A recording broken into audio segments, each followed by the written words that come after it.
Welcome to a brand new episode of the Jampack Report, today for August the 21st of 2020.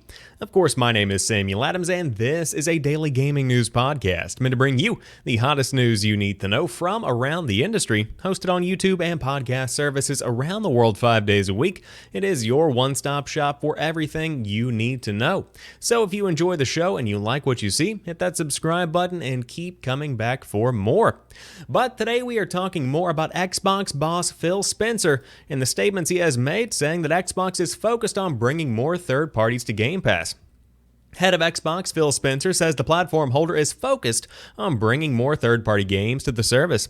Spencer made the comments in a Twitter post on Thursday, following an earlier indication that Xbox would soon make strong announcements related to its popular subscription service.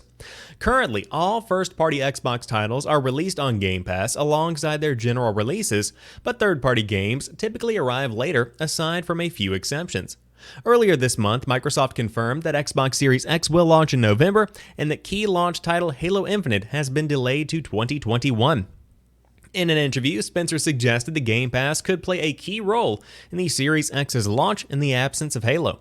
He told Gary Whitta on the Animal Talking Twitch show, "What you'll see from us around the launch of the console, frankly, is not going to change too much, because you are going to hear a lot about the console and a lot about Game Pass, and how we think those two things together are a real great value proposition for gamers going into the next generation." He added, "I'd say the positive for us, both through the May showcase and the summer showcase and the July showcase, has been the rise of importance for us in Game Pass. As we go out and we talk to our customers, it's becoming a real decision maker for people that are on our platform and people's evaluation of Xbox Series X as a console for them. Our investment in Game Pass and that portfolio continues to be strong," the exec continued. "We've got some more really great, strong announcements to come about things coming to Game Pass." Microsoft recently announced the next wave of titles coming to Xbox Game Pass for console and PC, including Capcom's Resident Evil 7, Crusader Kings 3, and more. And Xbox's cloud gaming service, Project xCloud, will also be bundled in with Xbox Game Pass Ultimate when it launches in 22 markets on September the 15th. So let's talk about this big story, because this is one that's kind of a culmination of a couple of pieces of news that has been floating around for a number of days. This is a phenomenal investment, because right now, the next generation of Xbox is not the Series X. It's not the Series S, which has not been confirmed as of yet. It is Game Pass. That is the value that Microsoft brings to the table. And that's coming from somebody who has been a lifelong PlayStation fan. I adore what Xbox has done with Game Pass, because it opens up so many new opportunities that I might not normally be willing to invest in.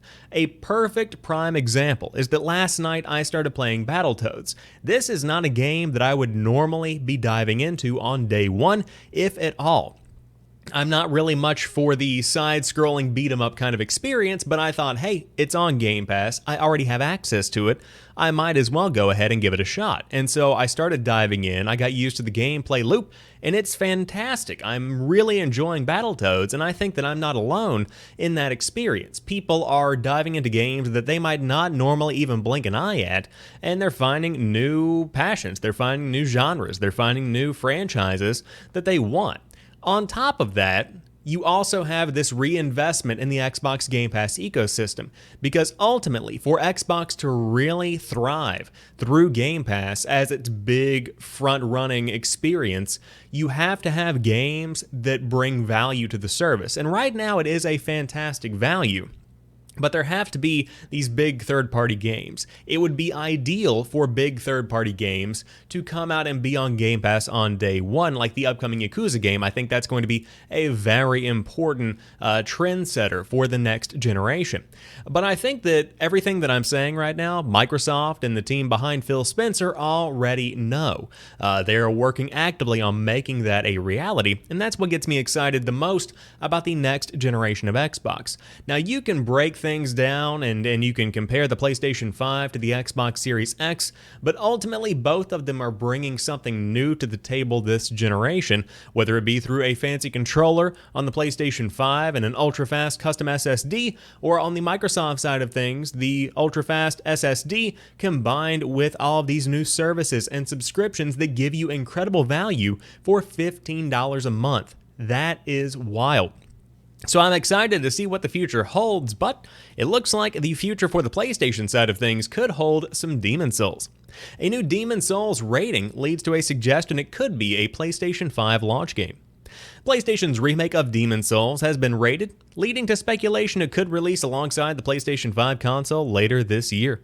The Bluepoint developed remake was rated in South Korea last week. As reported by Gematsu, other first-party PlayStation titles have typically released between 2 and 3 months after being rated in South Korea.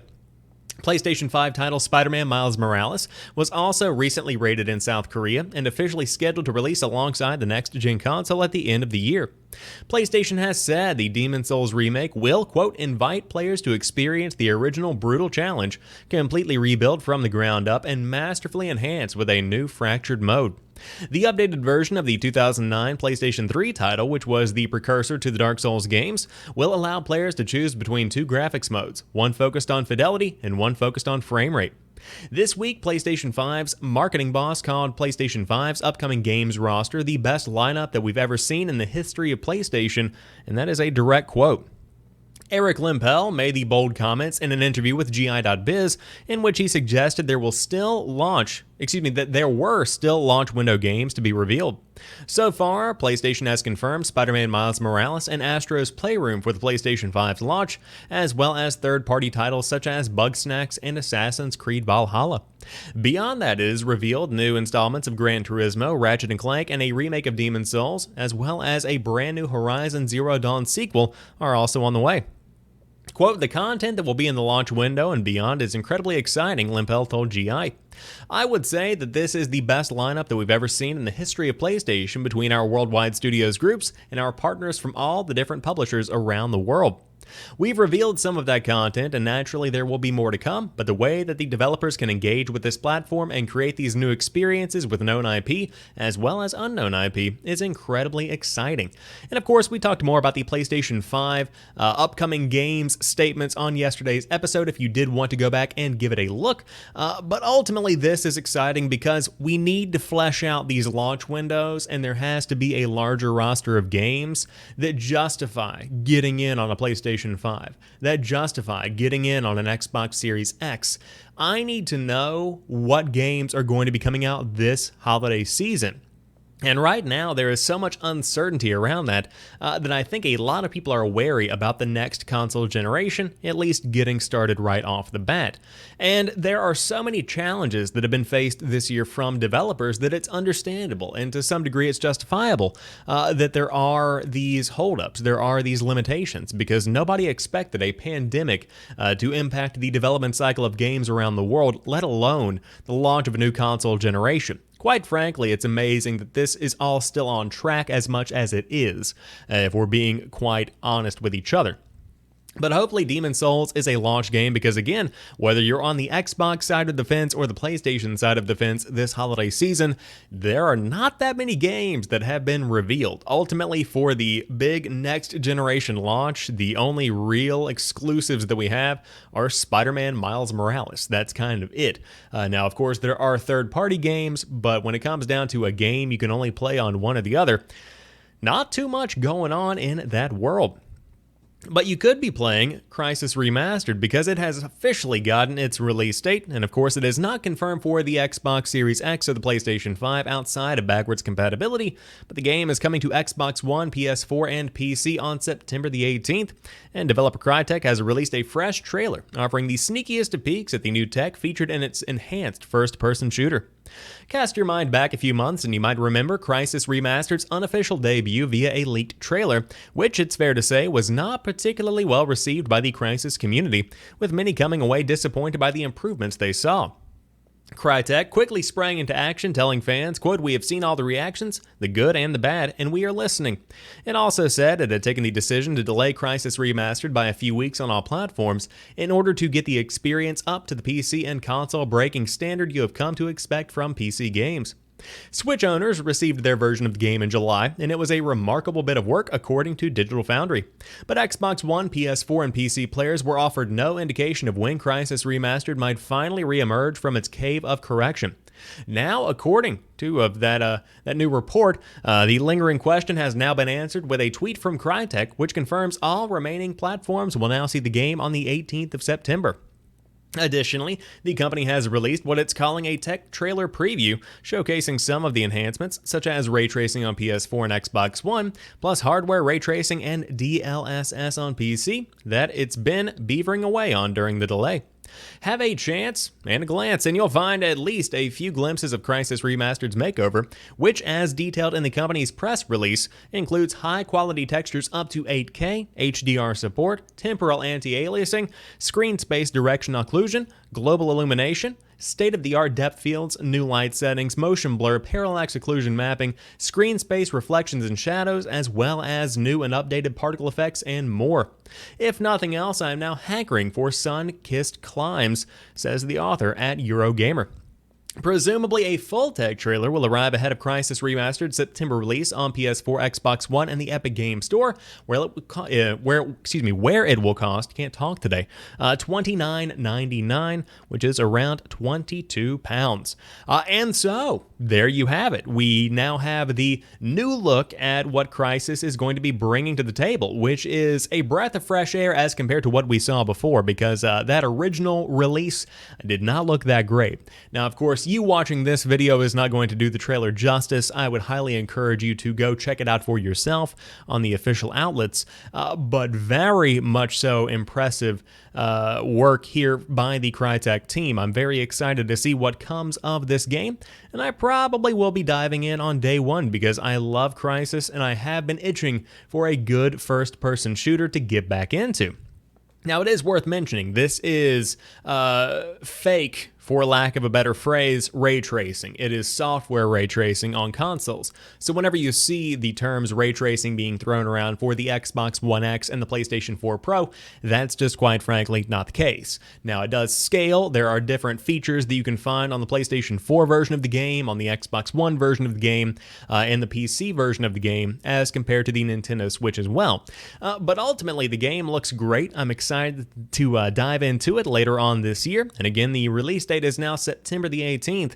Hopefully we will get a even beefier port on the PlayStation 5 and the Xbox Series X that takes advantage of that next generation hardware.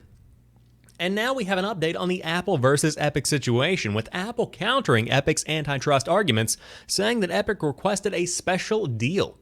Apple has responded to Epic's antitrust lawsuit in a legal filing made public today that says Epic did request a special deal from Apple, contrary to what Epic CEO Tim Sweeney has said publicly. As reported by CNBC, former Apple Senior Vice President Phil Schiller wrote that, quote, on June 30th, 2020, Epic CEO Tim Sweeney wrote my colleagues and me an email asking for a special deal that would fundamentally change the way in which Epic offers apps on Apple's iOS platform. Specifically, Apple claimed that Epic requested to offer an Epic Game Store app on the App Store that would let iOS users install apps directly from Epic and bypass Apple's payment processing options. Apple goes on to say that Epic's request for an injunction to stop Apple from removing Epic's developer account is not valid, as any harm happening to Epic is self-inflicted. Quote, all of the injury Epic claims to itself, game players, and developers could have been avoided if Epic filed its lawsuit without breaching its agreements. All of the alleged injury for which Epic improperly seeks emergency relief could disappear tomorrow if Epic cured its breach. Earlier this month, Epic Games filed a lawsuit against Apple over anti-competitive behavior. The lawsuit followed a series of escalations that began when Epic started offering V-Bucks in Fortnite at a lower price by bypassing Apple's pay systems. Apple responded by removing Fortnite from the App Store for breaching the terms of service, at which point Epic began its free Fortnite campaign, complete with the Apple commercial parody video and an upcoming in-game event that highlights the legal battle with real-world prizes. So, the saga continues. Now, it is worth mentioning that as of right now, it is 6:20 p.m. on the 21st of August. Tim Sweeney has replied to Slasher on Twitter, clarifying the situation even further, saying that these statements from Apple are misleading, and he was requesting these features and similar treatment for all developers on the iOS store. or I should say the Apple App Store. And so you can see these tweets on Tim Sweeney's official account. He has shown screenshots of the emails. He has shared as much information as he can. And it seems that Apple isn't really being completely forthright with the information that they have and the actual legitimacy of the situation itself. So I'm expecting some kind of update, if not this weekend, absolutely Monday. But this is going to continue going back and forth for the foreseeable future. And it's worth mentioning that Google is not even mentioned here. And so for those wondering, when are we going to be seeing Fortnite come back onto the Apple App Store or the Google Play Store, that is still absolutely up in the air. And as far as who is winning this argument, I don't think anyone really is currently. Apple certainly has something to stand on here. It is their store. This is a free market. They can run it how they will. At the same time, just because I understand Apple's argument doesn't mean that I necessarily back it or agree with it. I personally think that the Apple App Store is very restrictive and that Epic probably is correct in their statements. But again, that's completely and totally up to Apple, depending on how they want to run their store. And so we will see what comes of this, and I will continue to update you as new information comes off of the presses. Excuse me. But to round off today's show, we have two stories back to back talking about Fall Guys. The first is that the game was once called Fool's Gauntlet and Stumble Chums. Fall Guys is the feel-good hit of the summer, a fun battle royale as fun to watch as it is to play, and for developer Mediatonic, a stratospheric success with millions in sales. But how did it all happen? In a fascinating Twitter thread, Mediatonic creative director Jeff Tanton runs through Fall Guys' journey from idea to release, offering some fantastic insight in the process. For example, Fall Guys was not always called Fall Guys. It was once called Fool's Gauntlet, and at another point called Stumble Chums, which I'm a big fan of, the author says at Eurogamer. But as Tanton explains, Fall Guys became Fall Guys because of the nature of the characters. They say, quote, "Our characters that would fail for our amusement but crucially always get back up again. Always. They would be heroic in their indefatigability." Oh my god. That's such a wow, that's a big word right there, Jeff. Good job, man. Threw me off. There's plenty more to the thread, including the one-page internal pitch for Fall Guys, then Fool's Gauntlet, which was created by lead game designer Joe Walsh, not to be confused with the Eagles member. You can see TV show Takeshi's Castle referenced in the doc. The initial idea was for a 100-player battle royale, but this was revised during development. As Tanton says, over a certain size, the games stopped being readable or fun. Tanton pitched Fall Guys to about 10 publishers over a few days at the Game Developers Conference 2018. Devolver, the company behind Hotline Miami, ended up picking it up. I can't believe they're still just known as the Hotline Miami guys, but I do end it. However, good call, and that brings us to the next story. Fall Guys was pitched to 10 publishers before Devolver picked it up, and I wanted to mention this because of the fact that I know that a lot of developers are out there. And they're wondering where the publisher is going to come from. They're wondering where the funding is going to come from. They are wondering what they are going to do with this game that they have created. And of course, I'm not somebody who is a game developer. I've never been involved in that process. But I wanted to point out that whenever somebody says no, it's just a yes from another person in the world of game development. You have to wait until you find somebody that is willing to accept the product that you've got, or if nobody is willing to accept it, you continue iterating on the product until you get something that catches the eye. And of course, Devolver's eye was caught by Fall Guys, which has been the biggest payoff they've had in a number of years. Truly, truly impressive summer for Devolver. Between Carrion and Fall Guys, they had a fantastic July and August. So kudos to them and congrats to the team behind the scenes that made the game possible. However, that rounds out today's episode of the Jampack Report. If you enjoyed today's show, drop me a like down below and let me know what stories caught your eye today. Would love to hear your thoughts on everything from Phil Spencer's messaging about Xbox Game Pass all the way down to the Apple and Epic combat, and of course, are you playing Fall Guys and have you gotten any crowns? Would love to hear your statements on those. But until Monday, you guys have a fantastic weekend. I'll be back on Sunday for an episode of The Drop. But until then, peace.